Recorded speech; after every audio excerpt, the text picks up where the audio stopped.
Well, Rome's thrown us some curveballs today. It's given us some Aussie pain, a number of seeds falling, especially on the women's side. Italian wildcards lighting up the home crowd, and a few big names cruising through as they should, and one absolute centre court earthquake that sees a Grand Slam champion sent packing, with Dino Prismic claiming one of the scalps of the tournament and maybe even the season and definitely his career. If anyone thought Rome was just easing into the tournament, it's time to think again. As always, if you love your tennis content, make sure to hit like on the video, hit subscribe on the channel, and get involved in those comments and let us know, is this the biggest upset of season 2026 so far? Well, let's start with Aussie Watch, and another day, another seeded Aussie bows out in their first match. This time, it was Alex de Minaur. De Minaur went down to Italian wildcard Matteo Arnaldi in 3 sets, 4-6, 7-6, 6-4. He wasn't disgraced, not an absolute disaster, but certainly a disappointment for de Minaur. He had the first set. He is the higher seed. Arnaldi, we know, is a handful. We talked about this in the preview yesterday. Arnaldi showed his clay court rhythm, the home crowd behind him, and the belief that came from that recent Cagliari Challenger tournament win. And in Rome, that combination clearly grows legs very quickly, as it did here in the second and third sets. He didn't get blown off the court, de Minaur, but he certainly got dragged into an Italian arm wrestle in the mud, and Arnaldi found just enough to burn him late. Alex Vukic also went by the wayside, straight sets against the 16 seed in Tommy Paul. Vukic had come in off the brilliant 3-set win over Patrick Kipson, where he blasted away 6-love in the third set. But Paul, a totally different test. Athletic, clean, fast, hard to rush. And for Vukic, that was a reminder that once you get into the seeded section of a tournament, the jump certainly comes quickly, especially at the Masters level, and he is exiting at the second round. Finally, it was 3 from 3 for the Aussies, unfortunately. Talia Gibson completed that rough Aussie streak for the day. There were some good signs early, but Gibson couldn't hold on. She took the first set off the 19th seed in Diana Schneider, but once Schneider found that accelerator, she absolutely blazed away through the second and third set. 5-7, 6-1, 6-1. For Gibson, the takeaways are probably mixed. She certainly showed she can land a punch against a top 20 player, but sustaining it against that level of power and weight is going to be the next step and evolution in her game. In terms of the broader day 4 recap, Karolina Pliskova was one of many to eliminate seed. She knocked out 33rd seed Jacqueline Christian in a marathon, 6-7, 7-6, 6-4, over 3 hours on court. Pure clay court survival tennis. Pliskova had to come from behind, had to hang around, and eventually found enough to knock out Christian. Speaking of seeds, Laura Siegman added to the seeded exit. She beat Ekaterina Alexandrova, the 14th seed, 6-4, 6-7, 6-1. That third set's the big story here. Alexandrova fought back to level it, but Siegman just walked away with the decider. Craft, patience, awkwardness. Siegman slammed the door shut. Swiss qualifier Rebecca Masarova claimed a big scalp. She knocked out Leylah Fernandez in 3-4, 6-6, 6-4, 6-4. That's a big result. A young qualifier against a seed. This is where you can start to make a statement run. She dropped the opening set, came back, and sent Fernandez packing. Speaking of seeds still going, Alexandra Iala got the win. She beat Wang Xinyu. Probably a somewhat predicted result, 6-4, 6-3. A nice and composed win for Iala. No 3-set roller coaster, no wobbles after she got started. Iala keeps looking like one of those more interesting names in the draw here, and more interesting just in general on the tour. If she can find that consistency, she can certainly become a real name to watch. We had home hope Elisabetta Cocciaretto giving the Italian crowd another reason to get loud. She eliminated Emma Navarro, the 28th seed, straight set, 6-3, 6-3. The home crowd behind her knocks out another seed. Very tidy performance from Cocciaretto. And, of course, Anastasia Potapova. We talked about this match yesterday. She continues her red-hot clay swing, knocking out Karolina Muchova, the 11th seed, 6-3, 6-2. This is a serious result. Muchova has a proper ceiling. Potapova playing like a form player, though. Madrid was no fluke. Rome is now backing it up. She's not just riding form, Potapova. She is driving it and running seeds off the road. For the highest women's seeds, most of it went to script. Jessica Pegula, Alina Svitolina, and Elena Rybakina, all progressing in straight sets. Nice and clean, no wasted energy. Iga Swiatek, the 4th seed, had to work a little bit harder. She needed 3 sets to get past Katie McNally on centre court. Not quite vintage Iga, but at this stage of her 1,000, considering the run that she's had, she will take surviving and moving forward as a W. On the men's side, most of the seeds handled their business pretty straightforward on this day.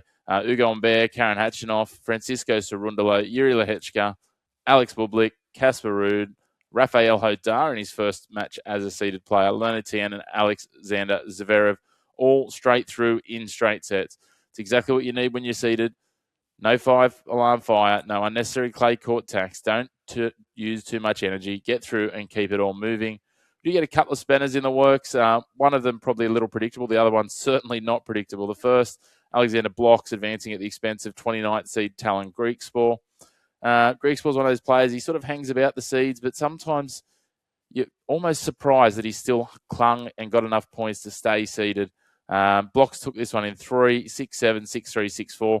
Certainly, as I say, not a massive shock considering Griekspoor's form versus Blocks' recent form. Still a seeded player, gone, and Blocks keeps backing that up and keeping that run rolling. The biggest curveball, though, was on centre court, and it was Dino Prismic stunning Novak Djokovic, the third seed. The young Croat qualifier fights back from a set down and wins it 2-6, 6-2, 6-4. That is absolutely enormous. Djokovic, a 6-time Rome champion. This was his first clay match of the season, and it showed. Prismic ranked 79th, walks onto centre court, doesn't miss a beat, takes out the third seed. It was the first time Djokovic has lost his opening match in Rome in 19 appearances, and definitely the biggest win of Prismic's career. Well done to the young Croat. We'd seen some glimpses of this in the lead-up in a couple of those other tournaments. And look, he didn't just beat Djokovic. He walked onto centre court and just blasted away after being down a set. Well done to Dino Prismic. Really impressive. Now we look ahead. The matches to watch tonight or tomorrow, depending on your time zone. We start with the Aussies. Alexi Popyrin, the last man standing. He takes on Jakub Mensik. This is a really interesting test after that brilliant win over Berrettini. Mensik leads the head-to-head 3-0, including 1-0 on clay. So Popyrin certainly has a problem to solve.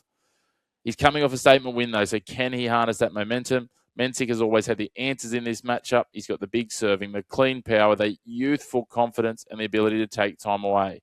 Popyrin needs to carry that Berrettini level 4, but this is going to be a new challenge. He's got to serve well, attack first, and not let Mensik get his big strike rhythm settled. Popyrin has silenced Rome once. Now he has to prove it wasn't a one-night stand. That's it. He needs to find something magical here, and to be fair, I don't know that he's quite got that sort of magic in his kit. He might be able to take a set off him, but even that I think will be a stretch. I've got Mensik taking this one in straight sets. Next up, we move on to the broader part of the draw. Francis Tiafoe versus Ignacio Buse. This is one of the more dangerous seeded matches. Tiafoe, the 20th seed, takes on Ignacio Buse. First career meeting for these two, and not an easy assignment for Tiafoe. Buse just took out Lorenzo Sonego in straight sets. An Italian opponent with an Italian crowd behind him, that was no problem. That tells you he's comfortable being uncomfortable. Tiafoe's certainly got the bigger game, the bigger weapons, and the bigger stage experience, but Buse has clay, court, rhythm, and nothing to lose. Tiafoe's job to make sure this doesn't get dramatic, because if Buse gets a sniff, this could turn into a grind quickly. Tiafoe brings the star power, but Buse has already stolen one Italian's spot this week, and he'll fancy another upset of a seed this time if Francis Tiafoe lets him hang around. I've actually got Buse getting it done in 3 sets. Tiafoe not as well suited to clay court. He has to blast his way out early here if he's going to get it done. Christian Garin versus Alejandro Davidovich Fokina, the 21st seed. Proper clay court tennis here. We like to pick out one of these traditional clay court matches as it was. Davidovich Fokina is ahead 2-1 in the head-to-head. Garin always dangerous on clay. Heavy ball, comfortable suffering, happy to get dirty. Davidovich Fokina will lean to chaos and variety. Drop shots, angles, sudden attacks, sudden errors. The key is if he can control that. Both these players will be happy to go long and grinding. If Garin can make it repetitive and physical, though, he will be live. If Davidovich Fokina can be more creative and hit his marks, he can pull this match apart. Garin will bring it. Davidovich Fokina will bring a box of tricks. And on clay, both can be dangerous in very different ways. I think this will go to 3 sets. I think Davidovich Fokina gets it done in a grind. The last of our men's matches to look at, Daniil Medvdev up against Thomas Machac. The 7th seed takes on Machac after his win over Tsitsipas. Medvdev does lead the head-to-head 2-0, including a win over Machac at Roland Garros in 2024. Machac has just knocked out Tsitsipas, though, as I said. So confidence won't be an issue, although it rarely is for Thomas Machac. But he'll want to take time away from Medvdev, flatten the ball, rush him, and make the court feel smaller. Medvdev will want to do Medvdev things, make it look hard, extend rallies, absorb pace, turn the match into geometry, and frustrate the living hell out of his opponent. I've got Medvdev taking this one in 3, which feels about right. I think he's the favourite, but not necessarily comfortably. But as we said, Machac just kicked Tsitsipas out with some clay court theatre. Now, Medvdev is not exactly safe. This could go either way. I think it goes to 3, and I'll lean to Medvdev. The women's side of the draw, Jelena Ostapenko up against Zheng Xin-wen. This could be absolutely box office.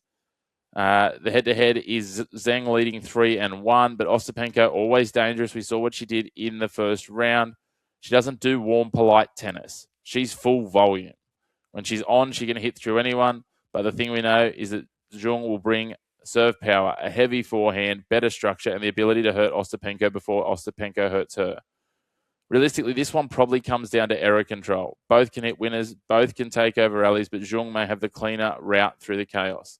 Zheng's going to bring structure. Ostapenko can bring the storm. This is either going to be controlled power or tennis played at the absolute maximum volume. I think we're going maximum volume here. I liked what I saw from Ostapenko in the first round. I've got Ostapenko taking this one in 3 sets. Next up, Taylor Townsend versus Eva Jovic. American qualifier, plays American 16th seed. I've got Townsend looking at momentum after having knocked out Marie Buzkova. She's a lefty. She's creative, aggressive, and she'll be really willing to come forward. She can make matches challenging and weird for her opponent. Jovic is young. She's seeded and already showing she can handle the pressure. She survived 2 tight tiebreaks against McCartney Kessler, and that matters because Townsend will certainly not give her a clean rhythm. Jovic has to make sure she maintains her composure. Townsend needs to make her think and work. Jovic will bring the seed in the upside. Townsend will bring the chaos. This could become a very awkward tennis exam for the youngster very quickly. I think on paper, Jovic should get it done, but Townsend, she's just got something about her at the moment. I'm going to tip Taylor Townsend to take this in 3 sets. Next up, Yasmin Paolini versus Elisa Mertens. This is a great women's matchup. Paolini, the 9th seed, up against the 21st seed. This is their 7th meeting. Mertens leads the head-to-head 4-2, so Paolini has a bit of history to overcome. But she's also going to have the home crowd in Rome behind her. She had to fight her way through in the hard way against Leolia Zheng in 3 sets. It wasn't perfect, but it was gritty, which is good to see that Paolini's got that in her locker. Mertens is going to be a problem. She will give her very little away for free. She's clean, she's disciplined, she's durable, and she has good court sense. Paolini needs to bring the energy, the speed, the crowd emotion, and find her top gear when the stadium gets loud. Can Paolini turn this into a home court surge, or does Mertens get there and make it clinical? Paolini's got the crowds. Mertens has got the history. This is where Rome noise meets Belgian bookkeeping. Who can get on top? I think Paolini should get on top of this one. But again, if she lets Mertens drag her down and not seize the crowd momentum, she could find herself in trouble. I'm going to go Paolini in straight sets to get this one done. Next up, last but not least, Coco Gauff versus Solana Sierra. Gauff, the 3rd seed, takes on Solana Sierra. Gauff, the clear favourite here. Sierra's earned her moment, though. She's shown some real clay court pedigree in recent tournaments. She's hit above her ranking and performed quite well, taking some scalps. She gets a show court type matchup against one of the biggest names in the women's game. And for Gauff, the job, well, it's relatively simple.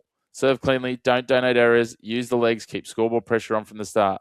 Sierra, she's got nothing to lose. She just needs to make it uncomfortable early and try and get under Gauff's skin. She can extend rallies and test Gauff's timing. She can at least ask some questions, and that's all she can realistically do. If Coco starts fast, this could get away quickly. Sierra's going to get the spotlight, but Gauff gets all the expectation. And Coco's job is to make this feel like a straightforward get-go from the first games. I think Gauff should blow this away, but I'd love to see how Sierra gets out of the blocks early. If she can just take some positives from this, even if she doesn't get the win, that's huge progress for the youngster. Gauff to take it in straight sets. So that's our day 5 look ahead in Rome. The Aussie singles group took a hit. Demonor, Vukic and Gibson all exiting. Day 4 belonged to the shocks. Prismic over Djokovic, Arnaldi over Demonor, Potapova rolling on and Iala continuing her rise. Seeds falling everywhere on the women's draw. Plenty of matches to look ahead to tonight and tomorrow. We cannot wait for that. Rome's no longer just warming up. It is fully heated. Make sure to like and subscribe and stay up to date with all of your tennis action. And, of course, we will be back again tomorrow with another Tennis Daily, talking all things the Italian Open. Thanks for tuning into your home of the Black and White of Sports. No grey opinions here on the Chris McPherson Show.